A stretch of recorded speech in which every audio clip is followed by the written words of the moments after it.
Alors, on a des fissures qui apparaissent sur les murs, le carrelage qui se soulève, une porte qui commence à frotter.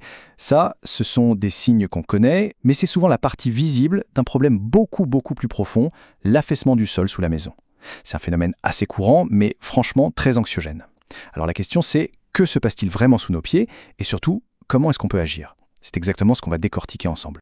Regardez bien cette image. Cet espace-là entre la plinthe et le sol, ça rappelle quelque chose, n'est-ce pas? C'est typiquement le genre de détail qu'on a tendance à ignorer au début. Mais attention, ça peut être le tout premier signal d'alarme. En fait, ça nous dit une chose très simple. La dalle, c'est-à-dire le sol même de la maison, eh bien, elle a commencé à bouger.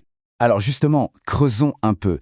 Ce vide sous la plinthe, il faut bien comprendre que ce n'est pas juste un petit défaut esthétique. Non, c'est un indice absolument crucial.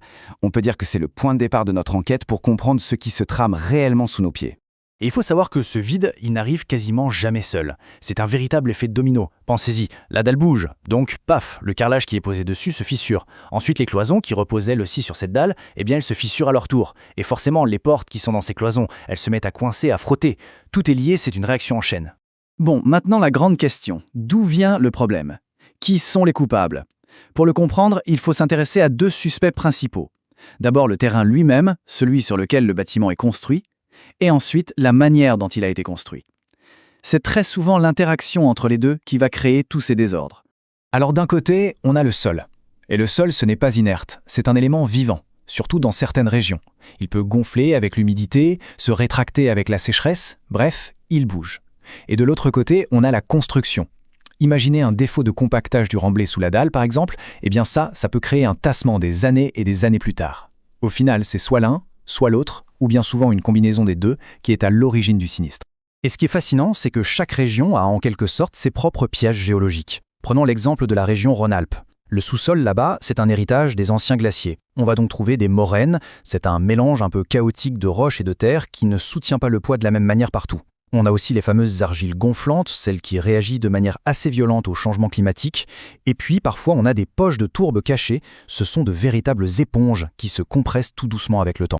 49%, retenez bien ce chiffre. C'est la part du département du Rhône qui est classée en zone à risque moyen ou élevé de mouvement de terrain à cause des argiles. 49%, c'est presque une chance sur deux. On parle d'un risque qui est énorme, et surtout bien réel pour énormément de propriétaires dans la région. Et voilà les résultats. Cette fissure qu'on mesure ici avec une jauge, ce n'est que la conséquence, la pointe de l'iceberg de tous ces mouvements invisibles du sol. En fait, elle nous raconte une histoire de tension, de tassement. Tout simplement, le bâtiment souffre parce que son socle, son assise, n'est plus stable du tout. Ok, le diagnostic est posé. Mais maintenant, la question qui est sur toutes les lèvres, c'est comment on répare ça?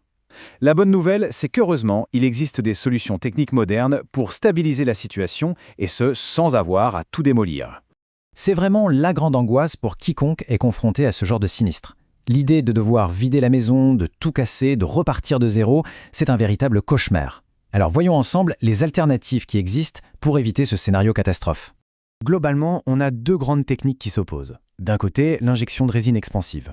On peut voir ça comme une méthode presque chirurgicale. On perce des petits trous dans le sol, on injecte un produit qui va se solidifier, combler les vides et bien compacter le terrain. C'est assez rapide, c'est propre et c'est moins coûteux. Et de l'autre côté, on a ce que j'appelle l'artillerie lourde, les micropieux. Là, c'est différent. On vient forer pour aller chercher le sol vraiment stable, en profondeur, et y ancrer le bâtiment.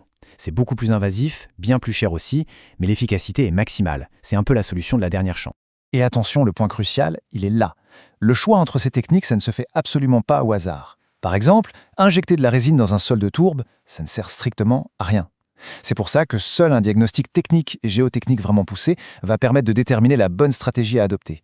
Et c'est précisément là que l'avis d'un expert indépendant prend absolument toute sa valeur. Voilà, une fois qu'on a la solution technique, une deuxième bataille commence. Et ce n'est pas la plus simple, celle du financement. Parce que, soyons clairs, obtenir une prise en charge par son assurance, ça peut très vite ressembler à un véritable parcours du combattant. La question, elle, est très simple. Qui paye? Mais la réponse, elle est beaucoup moins évidente. Qui va sortir les dizaines de milliers d'euros qui sont nécessaires pour une réparation qui tienne la route? L'assurance habitation? La garantie décennale du constructeur? C'est le début d'un dialogue qui est, on va dire, souvent très complexe avec les assureurs. Et il faut s'attendre à une certaine résistance, c'est clair. Les arguments des assureurs pour essayer de minimiser l'indemnisation, voire la refuser, sont souvent les mêmes. On a le fameux « oh, mais c'est purement esthétique ». même avec un vide de 2 cm sous la plainte? Ou alors, on pointe du doigt un supposé vice de construction pour se défausser? Ou encore, en cas de sécheresse, on va vous expliquer que le problème, ce n'est pas le climat, non, ce sont les fondations initiales. Alors, la clé pour contrer ces arguments, elle est d'ordre juridique. Il faut arriver à prouver que le logement est devenu impropre à sa destination. Qu'est-ce que ça veut dire? Ça veut dire qu'il ne remplit plus sa fonction normale d'habitation à cause des risques, de l'inconfort ou même des déperditions d'énergie. À ce stade, on ne parle plus de simples fissures, on parle d'un problème fonctionnel grave qui exige une réparation en profondeur. Face à toute cette complexité technique d'un côté, juridique de l'autre, se sentir seul et démuni, c'est tout à fait normal. Mais il existe un allié, quelqu'un dont le métier est précisément de rééquilibrer le rapport de force. C'est ce qu'on appelle l'expert d'assuré. Et attention, il ne faut surtout jamais confondre les deux. C'est très important. L'expert qui est envoyé par l'assurance, il est payé par qui? Par l'assurance. Son objectif, c'est donc de maîtriser les coûts pour sa compagnie. Logique. À l'inverse, l'expert d'assuré, l'allié, lui est choisi et payé par le propriétaire. Sa seule et unique mission, c'est de défendre les intérêts du propriétaire, qu'il soit technique ou financier. C'est de s'assurer que la solution de réparation soit durable et que l'indemnisation soit juste. Prenons un cas concret. Regardez, l'offre initiale de l'assurance, 4 500 €. De quoi à peine refaire la peinture. Mais après une contre-expertise menée par un expert indépendant qui a bien prouvé la nécessité de travaux en profondeur, eh bien l'indemnisation finale obtenue a été de 19 500 €. La différence est juste énorme. Et cette citation, elle résume parfaitement l'enjeu. Notre rôle, transformer un sinistre subi en une réparation maîtrisée et intégralement financée. L'idée, c'est de reprendre le contrôle. Grâce à une double compétence, à la fois technique sur les sols et sur les procédures d'assurance, un expert indépendant permet de passer d'un problème qu'on subit à une solution qu'on maîtrise et qui est financée. Et on va terminer avec cette question, pour réfléchir.